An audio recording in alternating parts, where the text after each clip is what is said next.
Hi everybody, it's Nikki here and welcome to my Bookie Nook.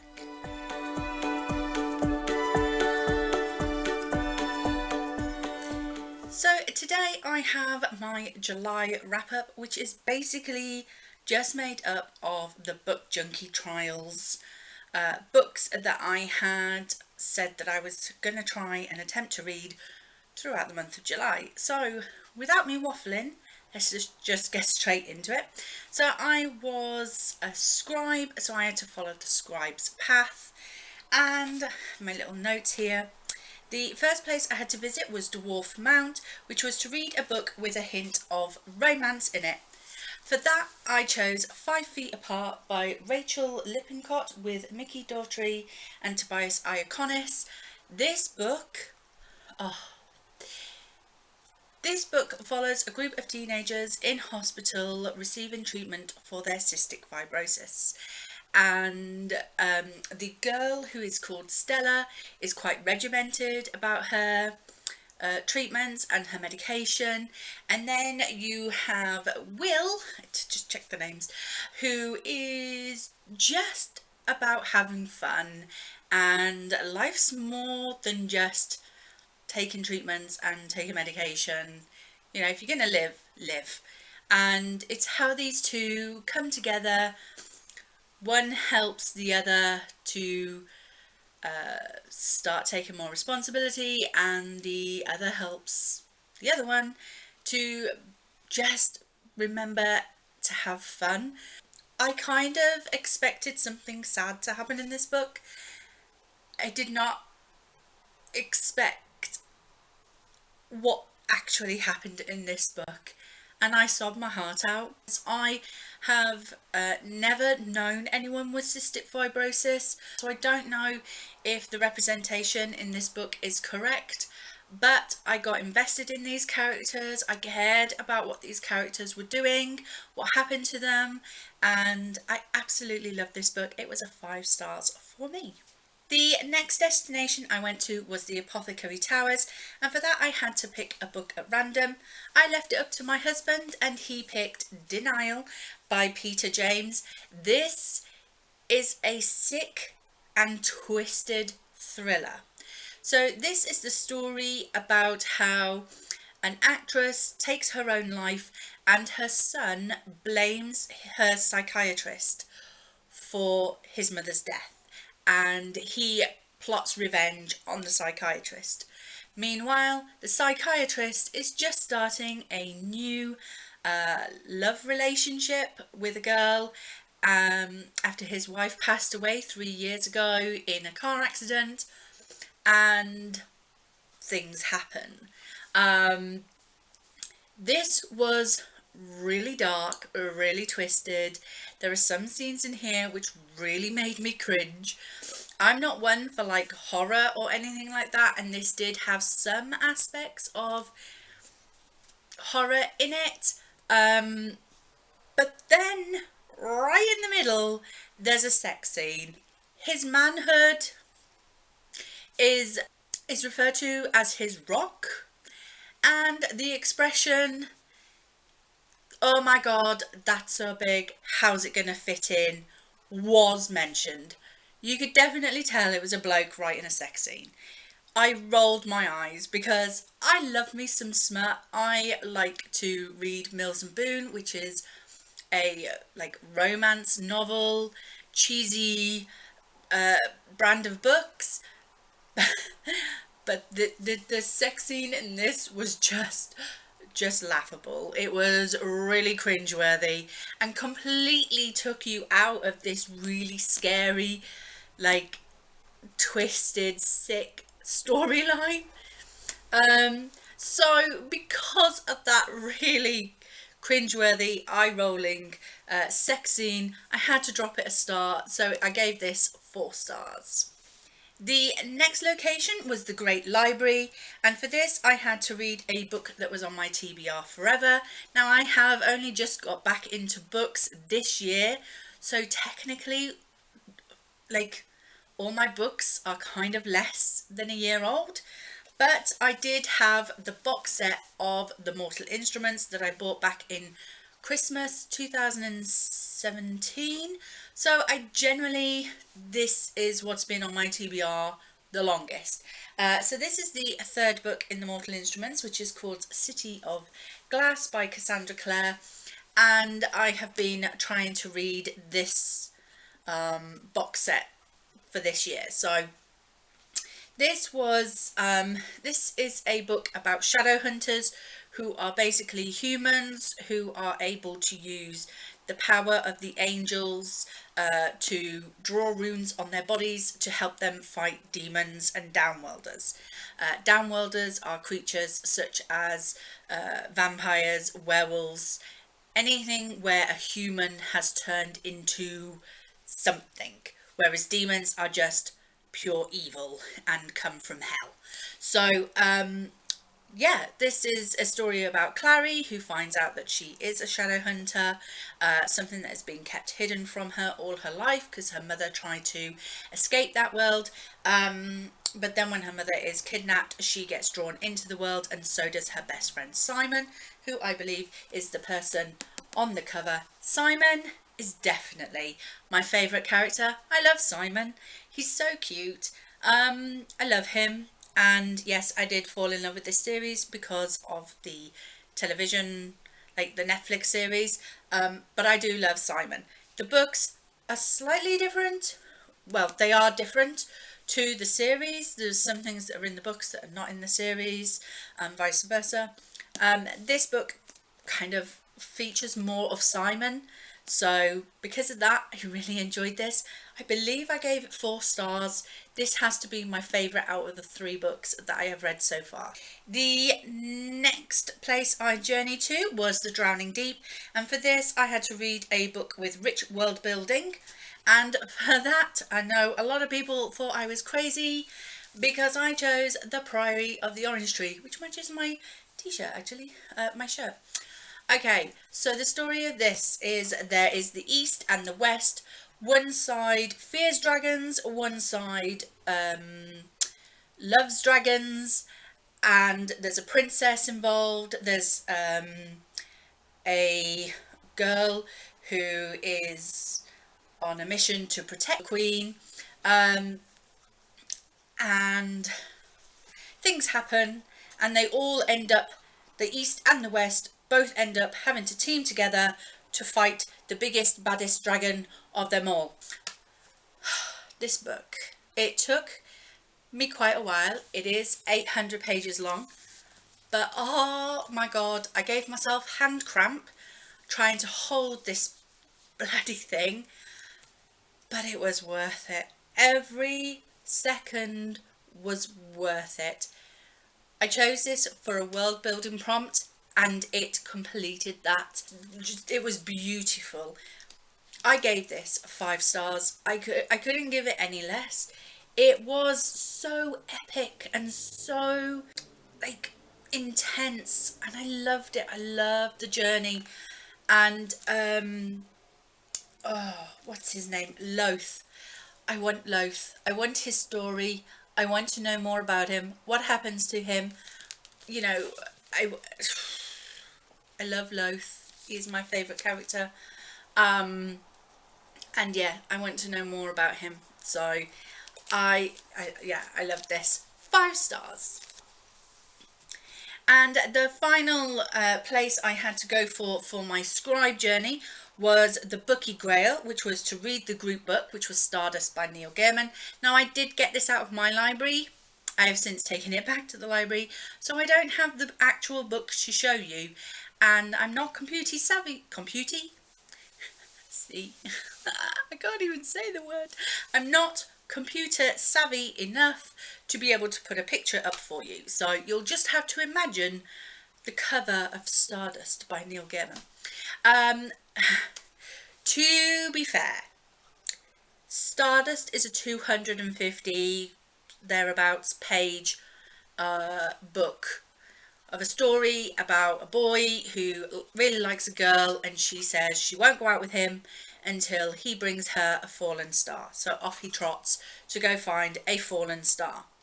Meanwhile, there is a trio of witches trying to find this fallen star, and there are some princes who are trying to find a ring, I think, or a stone that their father, the king, threw out of the window of his palace. And he said that the one who finds the ring will be the next king, and these princes are not that bothered about killing each other to get to it either.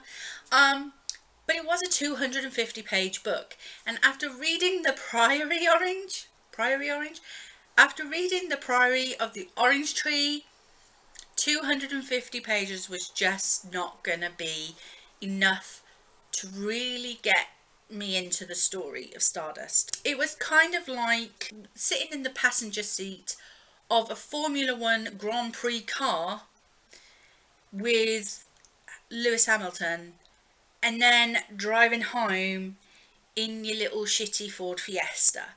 They're just not gonna compare, are they? So yeah, Stardust got 3 stars for me. So that was my scribe journey over and done with. However, I then had plenty of time to move on to the other places on the map. So the first place I went to was Crimson Peak, and that was to reread a favourite. So I went with the exact opposite of OK by Laura Stephen. This is the American hardback copy. I do have the UK version, which looks like this. So this is a story about Izzy O'Neill, who is a high school student, and she's an orphan. She lives with her grandma because her parents died in a car crash earlier on in her life. One night she goes to a party and she ends up having sex with the politician's son in the garden. A few days later, a website is created calling her all the names under the sun, calling her a slut and shaming her for her actions and really just hating on her. And this book deals with her emotions about that, how she copes with that, and about the inequality of how a lad and a lass, that's the Yorkshire boy and girl, how a lad and a lass are treated differently in such situations. This also deals with the best friend zone. So some men, and I suppose some women too, seem to think that because they treat you nicely, because they do nice things for you, because they buy you things, that you should reciprocate their love feelings. And when you don't, they suddenly, it gets their heckles up and they think that you're in the wrong, and it deals with that situation as well. So it's a really important feminist book, and I absolutely loved this the first time I read it. That's why I went out and bought the American hardback copy, because I wanted to own this as well. I love this story, will love it forever. So yes, gave this 5 stars for the second time. The next place I visited, the Forgotten Forest, which was to read the next book in a series. Now I am buddy reading the Raven Cycle with the Wacky World of Lottie, and this month was our Blue Lily, Lily Blue book. So I've not been enjoying this series as much as I'd hoped to love it, in all truth and honesty. So this story is about a girl called Lily who, no, it's not. It's about a girl called Blue. Lives in this town where there is a boys' school, a quite prestigious boys' school, and she's always thought must stay away from those boys. A, they're boys, and B, they're Aglenby boys. So they're snobs basically. But she gets involved with this group of boys, Gansey, Ronan, Adam, and Noah, and together they all kind of are trying to discover a Welsh king called Glendower is buried. They believe it to be buried somewhere in the near vicinity, and spooky things happen. And this story really sort of focuses in on Blue and her journey, and this one I actually really enjoyed. It's probably the best in the series for me, because it really got stuck into that search for Glendower, and I really liked some of the quirky little things that happened in this one. My favourite character in here was Jesse. I really liked him. And yeah, I gave this 4 stars, which was better than the other two. I think I gave them 3 stars, the first and the second book. So yes, I really like this one. The next book I read was for Orc Grove, which was to read a book that was gruesome, gory or gritty. For this I chose a non-fiction book called Talking with Psychopaths and Savages, A Journey into the Evil Mind by Christopher Berry D. So this looks at different cases of notorious serial killers and psychopaths. So we have Kenneth Alessio Bianchi, Michael Bruce Ross. Some of the Americans might know these people. John Junior Robinson, Kenneth Alan Macduff, and it's also got Harold Shipman, which was a UK psychopath, and Oscar Pistorius, so you know, the well-known Paralympian who shot his girlfriend. So this doesn't look at the actual crimes that these person committed, although it does give a little bit of information about them. It looks at more the psychology of them. So what makes them a psychopath, what makes them a savage, and what's the difference between the two. This book reads as if you're just chatting with the bloke, Christopher Berry D, and he does talk about himself a lot. So he's kind of a narcissist in this book, because he talks about himself and he promotes his other books a lot. Like, the mention of his other books in this book is like, I could have noted them down and I would have had a lot of tabs in here. So he does self-promote a hell of a lot, and he does kind of write in a very chatty kind of way. But I liked it because I struggle to get through non-fiction because they're so bland. So the fact that he was quite chatty in his writing kind of helped me get through it a lot quicker than I actually expected it to. So I did give this 3 stars, I believe, because it was a surprise. I enjoyed it. The next book I read was Old Pirate Cove, and that was to read a book that takes place somewhere on the sea. And for that one I chose The Beholder by Anna Bright. They're in a ship. The ship's called The Beholder, but they're not actually on the sea as much as I'd have liked them to be. I'd have liked this to be a bit more on the sea-esque, but it wasn't. So here is a princess, or a seneschal elect, as they call her, called Sailor, and she basically gets rejected from the guy that she proposes to, or has asked for a proposal from, and she's deeply traumatized by this. So then her stepmother decides to send her off to a few different countries to try and find a husband. So she journeys across these different lands to find a new husband. Now, she does find some love interest in this book, and then things happen. I say love interests because it's plural, and I don't really know which one I liked the most, because I liked both of them. I didn't like the way one of them acted, but I could see why he did. And then the other one, I really liked him, but that was never going to work, really. So yeah, I really enjoyed this though. I really, really did. It's a beautiful book. It's got pink edges. It's gorgeous. I got this in a fairy loot. And yeah, I gave this 4 stars, I do believe. So yeah, I really, really enjoyed this. And it is the first in either a duology or a series or a trilogy. I do not know yet. But I want to know what happens next. I want to know where she goes next. I loved it. So that's The Beholder.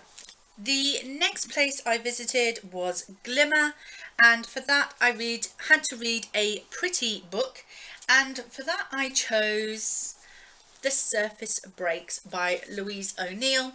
So this is a retelling of The Little Mermaid, the kind of Hans Christian Andersen version of The Little Mermaid, with a feminist twist.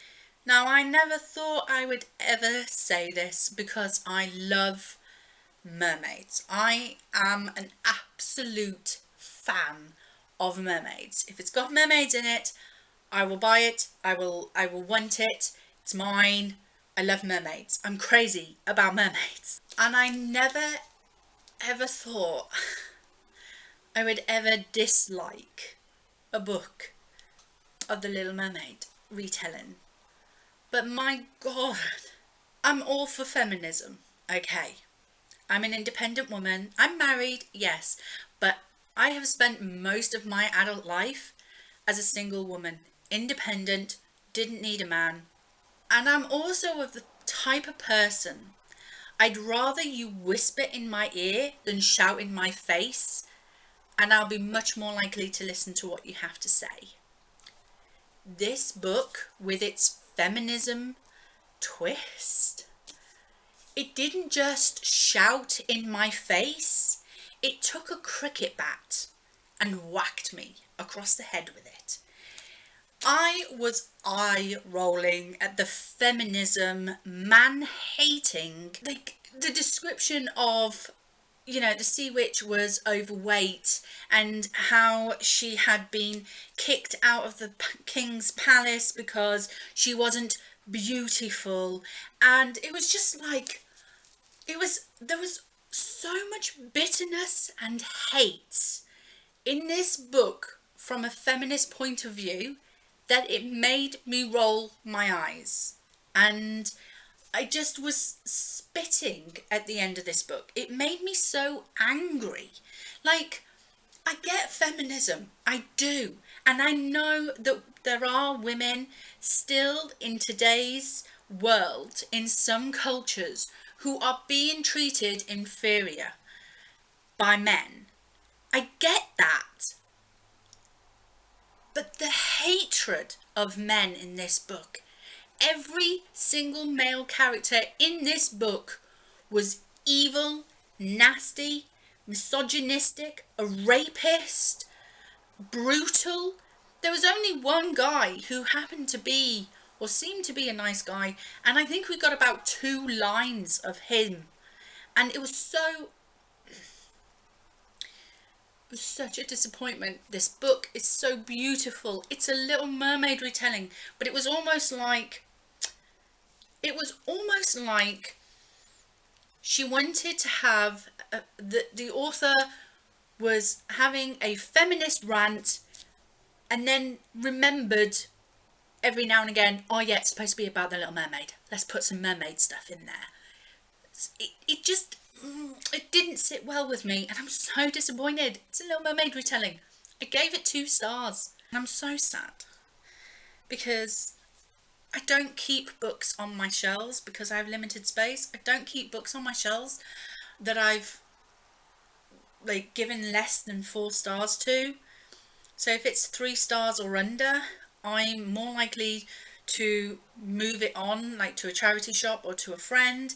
And that's such a beautiful book. My husband bought it for me and I don't want to get rid of it because it's so beautiful, but it's a 2 star. The next book I read was for the Queendom Stone, and I actually used my ability for this. So my scribe ability was that I could swap out one of my books on my TBR for a different book as long as it still completed the prompt. So the book that I swapped out was The King of Scars. This is a graphic novel of like the before story of the Steel Prince, who is Maxim Maresh, and I believe he appears in the Darker Shades of Magic series. And V. Schwab said she wanted to really tell Maxim's story, and so she decided to do it in this format. So yeah, I really enjoyed this actually. I really like the artwork style in this, and I really enjoyed the story of it as well. So yeah, I think I gave this 3 or 4 stars. Really enjoyed that. The next book I read was for the Elven Guard, and that was to read a book with war, military or political subject in it. And I read another graphic novel, which was Saga Volume 1. I have not read this previously because obviously just starting into books again, but this was one that was definitely recommended to me. If you're gonna read a graphic novel, Nikki, read Saga. So I picked it up, and when I flicked through it and I saw some of the pictures in here, you know what I'm talking about if you've read it. I was like, really? Okay. But yeah, I do like the art style in this. I'm trying to find a page that isn't gruesome, sexual or disgusting. Okay, so the storyline in this is obviously 2 aliens from different sides of a war. I really enjoyed this. I actually really enjoyed this, that I went out and within the week I bought volume 2 because I loved it, and my husband's going to read it as well, so he'll love it as well. So I think I gave this a 4 star. The next book I read was On the Hollow Isle, and for this I had to read an atmospheric or horror book, and so for this I chose The Crow Garden by Alison Littlewood. So this is a story about a guy called Nathaniel Kerner, and he gets a job at Craigthorne Manor, which is an insane asylum. This book is based in the 1800s. So he is a newly trained like mad doctor, as they called them back then, but basically a psychiatrist. And he turns up at this insane asylum, and he really wants to try and use talking therapies rather than shock therapies or other sort of therapies that were around at that time, which were more than aggressive. But he gets kind of really involved with one particular female patient, and the story kind of goes on from there. Now, I did like this story, and it had some twists and turns to it, and the ending was like, oh, that turned the tables a little bit. I did give it 3 stars. The next book was for Draconic Isles, and for that I had to read a book that features dragons. Oh, guys! I read A Darkness of Dragons by S.A. Patrick. People, you have to read this book. Like, you must. Like, if you love whimsical and friendship-based books, you'll love this. I know it's middle grade, I get that, but this book is brilliant. I loved it. Like, okay, so this is like Pied Piper of Hamelin story. So in this book you have Patch Brightwater, who's a boy. He's actually a piper. So he was in school training to be a Pied Piper. However, things don't quite turn out the way he wants to, so he runs away. And he ends up getting into a bit of trouble, and he ends up getting put in jail. But he meets this girl who's been cursed to be a rat, and he makes friends with her. And then he escapes jail, and he makes friends with a Dracogryph called Barber. And I love Barber. I love him. I love him so much. Like, he was so funny and so like witty, and I just loved him, and I want him as my pet. Oh guys, you just got to read this. It was beautiful, whimsical writing. I just loved it. This is S.A. Patrick's first delve into children's books. He's normally an adult thriller writer, how do you go from thriller to whimsical children's book? I do not know, but this is where he really has a talent, because this book was beautiful, funny, witty. I giggled, I laughed. I laughed out so loud. I had to tell my husband all about it. You have to read this book. It's brilliant. I gave it 5 stars. The next book is supposed to be out this year, but I've looked everywhere on the internet for when the next book is released, and there's nothing.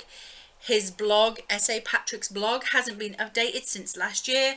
I don't know. So if you know, anybody knows when the next book of this is coming out, please let me know, because basically I need to read it. Okay, so the next book that I read wasn't actually on my Book Junkie Trials TBR. I belong to a book group in my local area, and so I had to read the group book. So the group book for that was The Waiting Room by F.G. Cottam, and this is a book set in modern day times, where a retired rock star turns up in this ghost hunter's office, and he says, "Hi, I have this abandoned waiting room, like railway waiting room property building on my property. We think it's haunted. Can you come and check it out?"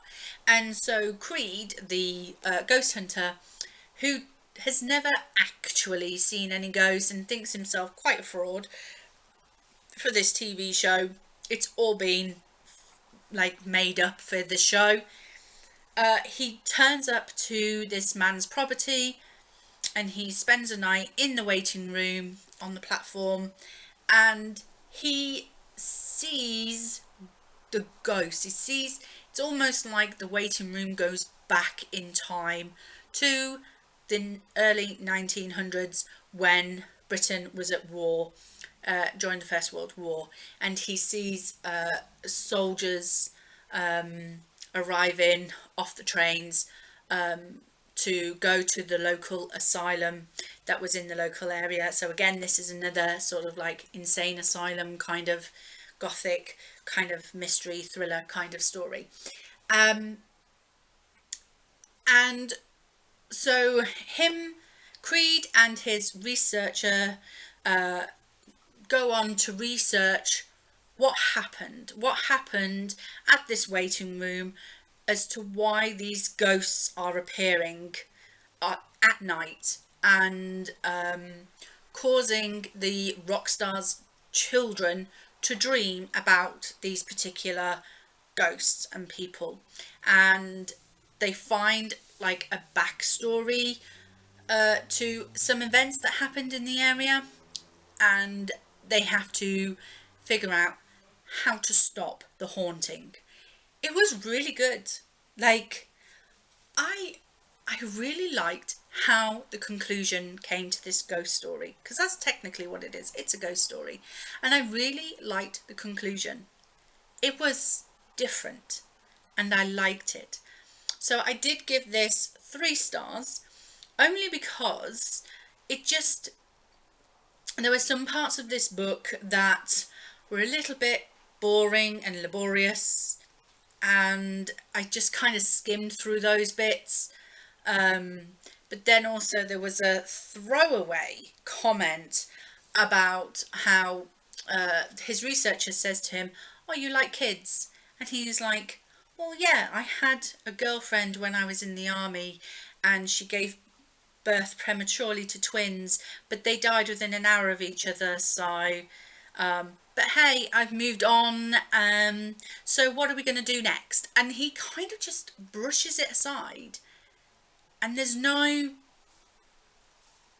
emotion about it, and it's almost like, did you really need to put that in? Like, did it have to be that was the reason why he likes kids? You know, why couldn't it have just been, yeah, I always wanted kids but never had the opportunity to have kids? Why say something so flippant about the death of his twins when he was younger? it didn't sit well with me, so it only got 3 stars. I mean, it was such a flippant remark. It was like over within 3 sentences, and that was it. But I don't know, it just felt like that bit was just like, you know, and it was just kind of thrown in for, I don't know, maybe the author couldn't think of any other reason why this guy liked kids, genuinely. So yeah, I mean, it was a good story, I did enjoy it, but it was only 3 stars for me. But I did really like the conclusion. I did like that. That was a good twist. So back to the Book Junkie Trials. I only have 2 destinations left on the Book Junkie Trials, and I'm sort of like halfway through one of the books, and I'm a chapter into the other book, so I might as well show you them because I am filming this on Monday the 29th of July, and I still have a couple of days left to finish these books, so I probably will finish them before the end of July, so I'm going to include them anyway. One of the books is for Giant Squid, a Fearsome Fellow. Read a book that intimidates you, and for that I picked a classic. I picked Wuthering Heights by Emily Bronte, and I am so far, like this far through. I am on chapter 13, page 140 in my edition. I am actually listening to this on audio. I managed to find the audiobook on Scribd, and so that is how I'm getting through this book.